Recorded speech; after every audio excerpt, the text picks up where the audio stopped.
Welcome back to Sir Ela Philosophy.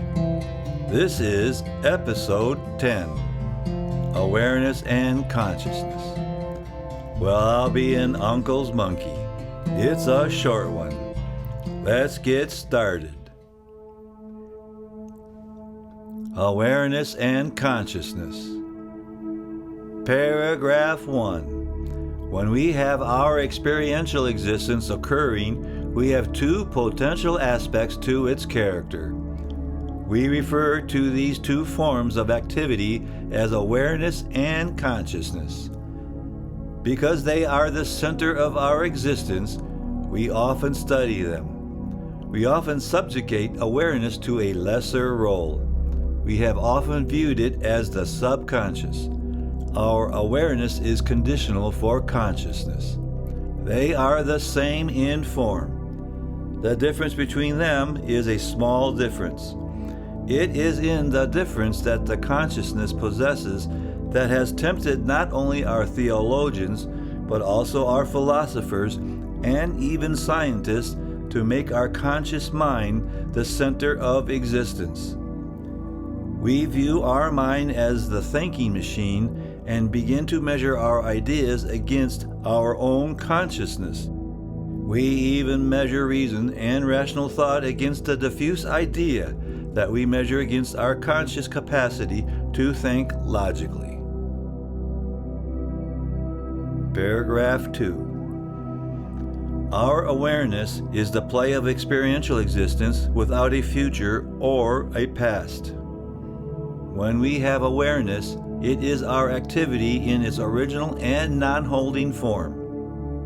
It is our 1-to-1 time ratio to the physical reality leading to awareness. Our awareness operates only in the present.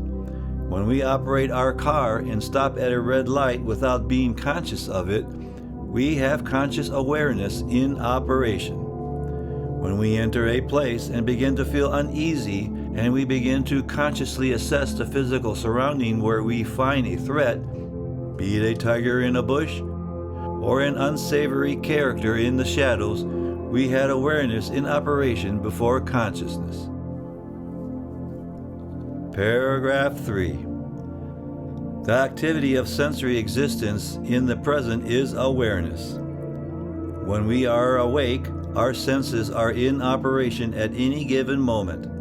When we are heavily in thought and not attentive to our visual inputs continue to occur and awareness continues to operate. When we watch the activity around us with conscious attention, we continue to feel the hot or cold weather around us. We may reach for or remove a coat without conscious experience. We nevertheless have physically triggered inputs from our touch that inputs awareness into our experiential existence. When we operate under these conditions, we have awareness operating in the present without the hold of consciousness. This non-conscious experience maintains with us. Paragraph 4. The activity of both thought and reactive existence in the present is awareness. When we are awake, our thought and reactive existence can operate in the present. Our feed of sensory existence and even thought existence to our reactive existence can bring us reactive activity in the present only. Our feed of sensory existence and even reactive existence can bring us the activity of thought existence that operates in the present only. We do not need conscious thought for thinking, reacting, or sensing to bring us behavioral actions. We frequently drive a car and realize we have been driving with minimal and even non-existing conscious thought. Children tend to show us the difference. Bruyère wrote, Bibliography 17, page 223, quote, "Children think not of what's past, nor what's to come, but enjoy the present time, which few of us do." End of quote. Paragraph 5. Since our awareness operates in the present only, our reaction time is quick. We often use awareness to react in dangerous times. If we operate in awareness only, we react in the present. If suddenly someone were to swing a club at our head, we could react in the present without taking the time for conscious thought. Awareness will react quickly. If we were to stop to think consciously that someone has swung a club at our head and concluded that we needed to defend ourselves, and then tried to decide the best course of action, the club would have been on our head several times at that point of conscious thought. We will soon see where conscious thought has its advantages. Paragraph 6. Our consciousness is the play of experiential existence with a future and a past. Our awareness is our experiential existence operating in the present. Our consciousness is selected awareness that we, as well as other animals, choose to hold in a static state. This static state of our consciousness brings a brief hold in the moment of time. During this moment of time, we have the present, but now we also have a past and a future.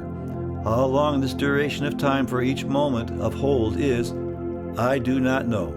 Nevertheless, when we engage in this hold, this duration brings us our consciousness. Paragraph 7. Since our consciousness operates in the past, present, and future, our reaction time is slow. Consciousness taps into awareness and holds the present state briefly. This has advantages in specific situations. When confronted with a dangerous situation that is not immediately looming, we can then, by conscious action, work out better solutions. Historically, possibly hunting contributed to the rise of our consciousness because of its advantage in obtained success. Paragraph 8.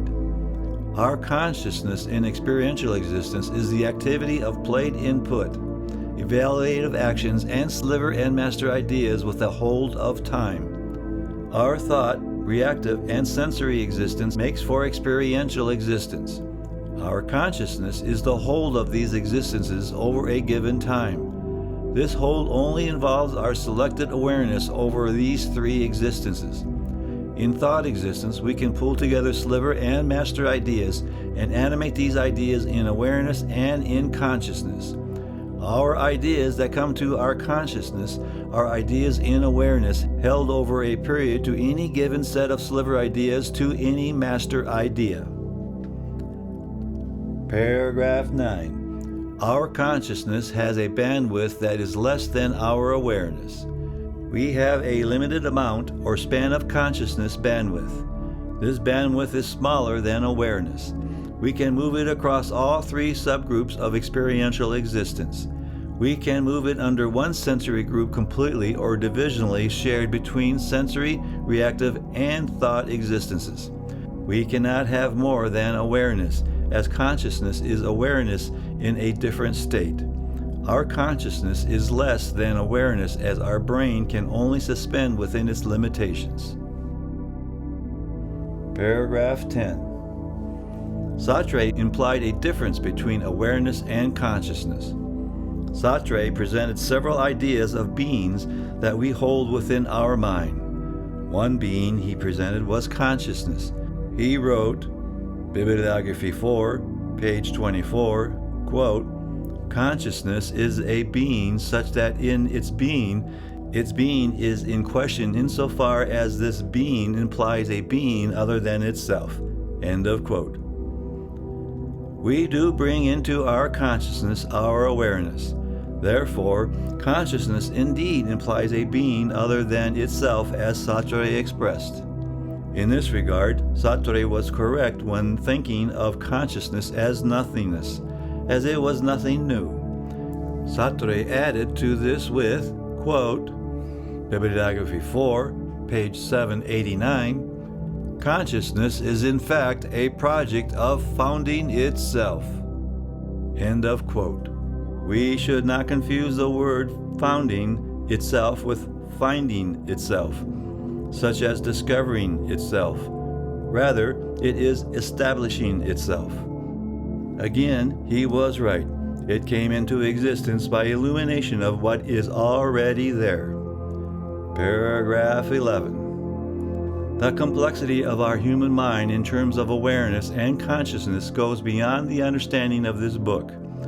For our purpose on the subject of Sir Ela philosophy and to our examination of the coercive animal, we do not need a fuller understanding here. All we need to understand is that we can have ideas in our conscious minds, and we can have ideas that are not in our conscious minds that continues to contain awareness. Paragraph 12. Addendum. How can consciousness have a past, present, and future? To understand this emergent property, we must follow physical existence in action. This means following the physical world flow of time, space, and matter. We will reveal how consciousness has a past, present, and future by showing the flow of reality in 5 frames. Frame 1. Physical existence. Our first frame of flow is physical existence. Here we have our physical reality in play independent to any life form existence. It is there whether or not any life form is in perception of it. Frame 2. Sensory existence.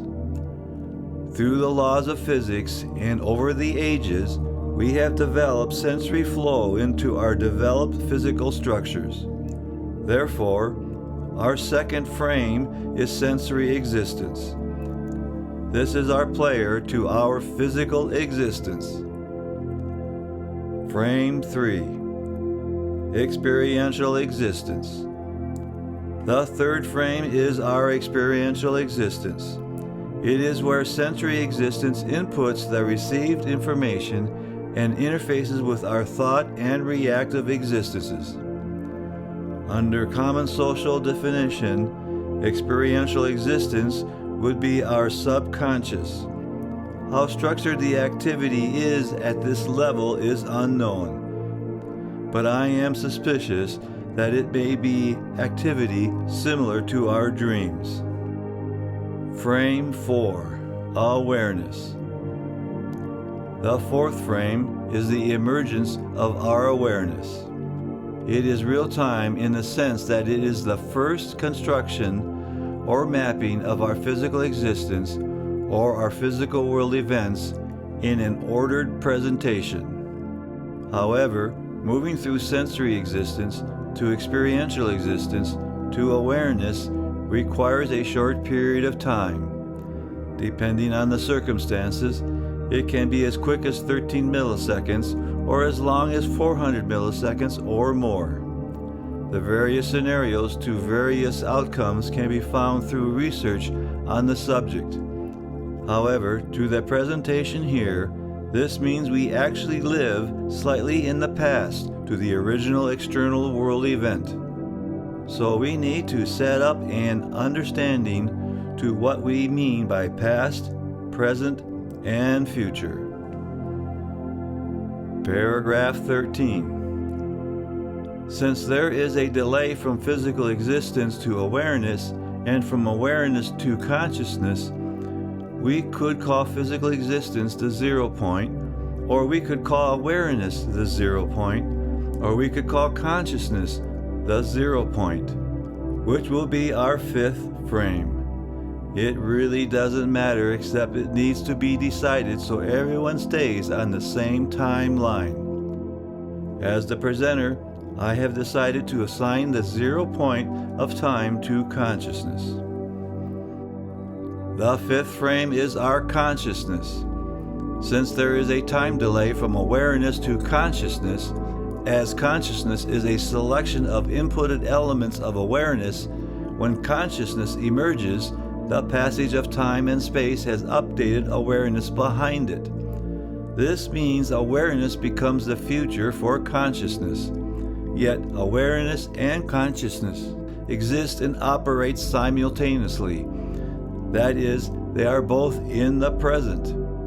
As consciousness is updated, awareness continues to operate as the upcoming future while being in the present. And when consciousness moves to the next present, our memory operates as the past. Whether this is a typical memory we commonly have or a residual attenuation that fades is up for debate. I suspect it is the later. Therefore, whereas awareness operates only in the present, consciousness operates relationally with a past, present, and future.